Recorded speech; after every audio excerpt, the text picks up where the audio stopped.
నమస్తే. జూన్ నెలలో మన గ్రహాలన్నీ కూడా 12 రాసుల వారికి ఏ రకంగా రిజల్ట్స్ ఇవ్వబోతున్నాయి అనేది చకచకా తెలిసేసుకుందామా. మరి మే నెలలో మీ అందరికీ కూడా చాలా చక్కగా మనం అనుకున్నది అనుకున్నట్టు చాలా శుభదాయకంగా మీ అందరికీ కూడా మంచి రిజల్ట్స్ వచ్చింటాయని నేను మనసారా ఆశిస్తున్నాను.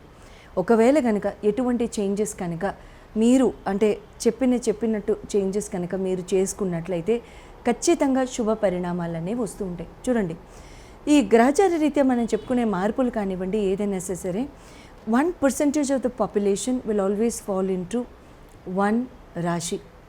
సో ఇక్కడ ఏమవుతుందంటే ఇంకొక పర్సంటేజ్ అనేది ఎప్పుడూ కూడా మనకి ఇంకొక లగ్నంలో ఉండుండొచ్చు. సే ఫర్ ఎగ్జాంపుల్ ఒక పర్టిక్యులర్ పర్సన్ మేషరాశి అయి ఉండొచ్చు, ధనుర్ లగ్నం అయి ఉండొచ్చు, ఇంకొక పర్సన్ మిథున్ రాశి అయి ఉండొచ్చు, కర్కాటక లగ్నం అయి ఉండొచ్చు. సో అన్ని రకాలుగా కూడా మార్పులు చేర్పులు వస్తూ ఉంటాయి. Date of birth, time of birth and year of బర్త్ని బట్టి జన్మ కుండలి కూడా మారుతుంది. కాబట్టి ఆ జన్మ కుండలి రీత్యా మీకు ఇక్కడ మీ జన్మ జాతకంలో వచ్చే మార్పులు కానివ్వండి, ఆ చేంజెస్ కానివ్వండి, మీ గ్రహచార మార్పులు మీకు జరిగే మహాదశలు అంతర్దశల రీత్యా జరుగుతూ ఉంటాయి. వాటిని చూసి ఇంకా చాలా పర్టిక్యులర్గా మనం దాన్ని డిగ్ డౌన్ చేసి మనం చేయదలుచుకుంటే మాత్రం చక్కగా చేసుకోవచ్చు. అది ఎలా వీలవుతుంది? అది ఎప్పుడు వీలవుతుంది అని అంటే మనకి ఈ మన జన్మజాతకం చూచుకుంచుకున్నప్పుడు వస్తూ ఉంటుందన్నమాట. అంటే మనకి జరిగే గ్రహచారాన్ని బట్టి వస్తూ ఉంటుంది. మన జన్మజాతక రీత్యా ఇలాంటి మార్పులు జరుగుతూ ఉంటాయి. అందుకని మనం జన్మ జాతకం కనుక చూపించుకున్నట్లయితే ఖచ్చితంగా మనకి హోరోస్కోపిక్గా మనం తీసుకోవాల్సిన జాగ్రత్తలు కానివ్వండి, మనకి కలిసి వచ్చే టైం కానివ్వండి, ఖచ్చితంగా మనకి లాభదాయకంగా ఉంటే లాభదాయకంగా, లేకపోతే కాస్త రవ్వంత చేవంత మనం జాగ్రత్త వహించాలనుకుంటే రవ్వంత చేవంత మనం జాగ్రత్తలు తీసుకుంటుండొచ్చు.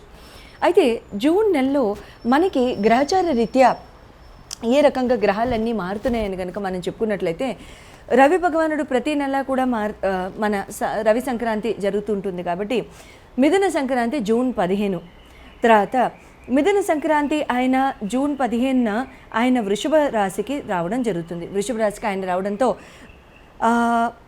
కుజ భగవానుడు జూన్ 21న ఆయన వృషభానికి ప్రవేశించడం జరుగుతుంది. శుక్ర భగవానుడు జూన్ 8వ తారీఖున కర్కాటక రాశిలోకి ప్రవేశించడం జరుగుతుంది. బుధ భగవానుడు మే 29నే మిథున రాశిలోకి ప్రవేశించడం జరుగుతుంది. గురు భగవానుడు కర్కాటకంలో మనకి ఎలాగో జూన్ 2వ తారీఖున ఆయన ప్రవేశిస్తారని మనం చెప్పుకున్నాం. కాబట్టి అది యథాప్రకారంగా అలాగే జరుగుతుంది. అయితే శని భగవానుడు అయితే మీనంలోనే ఉంటారు. రాహు భగవానుడు కుంభంలోనే, సింహరాశిలో కేతు భగవానుడు ఉండడం జరుగుతుంది. ఈ రకంగా ఉంటున్నప్పుడు 12 రాశుల వారికి ఏ రకంగా ఉంటుంది, ఎటువంటి పరిణామాలు జరుగుతాయనేది మనం తెలుసుకుందాం. మిథున రాశి వారికి జూన్ నెలలో ఎంత సంతోషంగా ఉంటుంది, ఎటువంటి విషయాల్లో కాస్త జాగ్రత్తగా ఉండాలనేది తెలుసుకుందాం. మరి మిథున రాశి వారికి మీ రాశిలో వచ్చి బుధ భగవానుడు మీ రాశి అందే సంచారం వెరీ గుడ్. కమ్యూనికేషన్ ఇంప్రూవ్ అవుతుంది, చాలా చాలా బాగుంటుంది. కానీ అదే టైంలో గురువు కూడా మిథునాన్ని వదిలేసి కర్కాటకానికి వెళ్తున్నారు. శుభం, మంచిదే. శుక్రుడు వచ్చి కలుస్తారు. అక్కడ హెల్త్ అండ్ ఇమ్యూనిటీ ఎట్లా ఉంటుంది? నరాల నొప్పులు, తెలియని వ్యాధులు బయటపడటం కానివ్వండి, హెడేక్స్ రిలేటెడ్ ఏమైనా రావడం కానివ్వండి, మైగ్రేన్ ఎవరికైనా ఉంటే మాత్రం వాళ్ళకి కొంచెం ఇటువంటి ఆస్పెక్ట్స్ కొంచెం తలెత్తడం కానివ్వండి, స్కిన్ ఇష్యూస్ లేకపోతే డాక్టర్ రిలేటెడ్ టెస్ట్ ఏమన్నా చేయించుకోవడం కానివ్వండి, లేకపోతే డాక్టర్స్ రిలేటెడ్ ఏదైనా టెస్ట్ చేయించుకోవాల్సిన అవసరాలు రావడం కానివ్వండి, ఇలాంటివి ఇక్కడ జరగడానికి ఆస్కారం ఉంటుంది.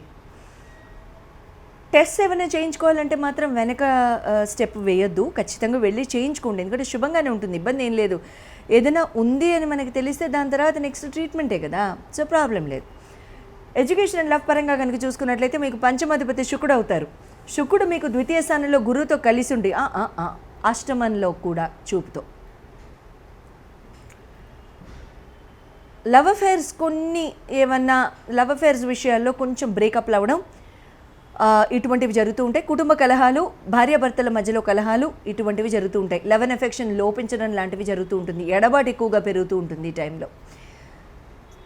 చదువు విషయంలో మాత్రము 50-50, అంటే కొంచెం చదువుకోవాల్సిన అవసరం వచ్చినప్పటికీ కూడా దాన్ని ఎంత వెనకబడి ఎంత ఎంజాయ్ చేస్తే బెటరు అనే ధోరణిలో ఆలోచన విధానం వెళ్ళిపోతూ ఉంటుందన్నమాట. మోస్ట్లీ ది ఎంటైర్ జూన్ వేసుకోండి until July 1st week. Career and business పరంగా, మ్యారేజ్ పరంగా కనుక చూసుకున్నట్లయితే మీకు సప్తమాధిపతి గురు భగవానుడే అవుతారు, ద్వితీయ స్థానానికి వస్తున్నారు, మంచిదే. ఒక రకంగా కుటుంబ పరంగా బాగానే ఉంటుంది. ఈ జూన్ మంత్లో డిస్టర్బెన్స్ని పక్కన పెట్టేస్తే సో ఆ రకంగా బాగానే ఉంటుంది. ఎవరికైనా వివాహం కాని వాళ్ళకి వివాహ ప్రయత్నాలు కనుక చేస్తున్నట్లయితే ఖచ్చితంగా మీకు వివాహం ఇక్కడ యోగం ఇక్కడ రావడానికి ఆస్కారం అయితే సంపూర్ణంగా ఏర్పడుతుంది. బాగానే ఉంది, ఇబ్బంది అంటూ ఏం లేదు. మంచి సంబంధాలు అవి వస్తూ ఉంటాయి, ప్రాబ్లం లేదు.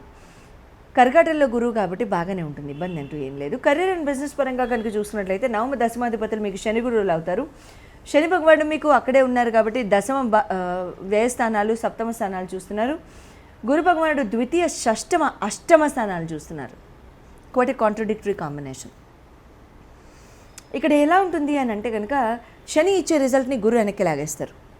శని అవుతున్నాయి అన్నప్పటికి ఏం లేదు, ఇంక ఇంటర్వ్యూ కాల్స్ వచ్చేసి మేము వెళ్తున్నాము, టక్కున ఇంటర్వ్యూలో ఫెయిల్ అయిపోతారు. అక్కడ మీకు ఓకే ప్యాకేజ్ పరంగా నేను మాట్లాడను, because I'm very far away from such things. Exams పరంగా వెనకంజ వేయడం, ఎగ్జామ్స్ పరంగా ఫెయిల్ అయిపోవడం, లేకపోతే ఎగ్జామ్స్ పరంగా ఏమీ కలిసి రాకపోవడం, అడ్మినిస్ట్రేటివ్ సపోర్ట్, మేనేజ్మెంట్ సపోర్ట్ లేకపోవడం, ఫాదర్ ఫిగర్స్ సపోర్ట్ ఇస్తూనే వెనక్కి లాగేయడం, ఇటువంటివన్నీ జరుగుతూ ఉంటాయి. రుణాలు తీసుకోవాల్సిన అవసరం రావడం, తర్వాత కానీ ఎక్కడో చోట హెల్ప్ అందడం, ఈ కెరియర్ అండ్ బిజినెస్ పరంగా ఇట్లా జరుగుతూ ఉంటాయి. Real estate, food related business, hotel related business, catering, events, ఇటువంటివి education institutions, tuition points, colleges, schools నడుపుతున్న వాళ్ళు ఎవరైనా ఉంటే be very very careful. It's not your time. October 31 వరకు కూడా అబ్సల్యూట్లీ నాట్ యువర్ టైం. అస్సలు అంటే bad name, fame and reputation loss, ఉద్యోగంలో కలహాలు, ఉద్యోగంలో కంప్లైంట్స్, సస్పెన్షన్ వరకు వెళ్ళడాలు, లే ఆఫ్స్, ఇటువంటివి జరగడానికి సంపూర్ణ అవకాశాలు ఇక్కడ కనబడుతున్నాయి. తర్వాత అటువంటి విషయాలు కాస్త జాగ్రత్త. జాబ్ మారచ్చా? అస్సలు మారద్దు. ఎప్పుడు మారచ్చు? అక్టోబర్ 31 తర్వాత మారుదురు, కానీ అప్పటిదాకా వద్దు, ఎట్టి పరిస్థితుల్లోనూ వద్దు. ఇంకా ఆల్రెడీ జాబ్ లేదు, వస్తే చేరచ్చు. జన్మకుండలు ఒకసారి కేర్ఫుల్గా చూపించుకున్న తర్వాత మీకు దశలు, మహాదశలు నేను విశ్లేషించి చూసుకున్న తర్వాత నేను దాన్ని బట్టి మీకు డేట్స్ ఇస్తాను కాబట్టి ఆ డేట్స్ ప్రకారంగా మీరు వెళ్ళి చేసుకోవచ్చు. శుభం భూయాత్.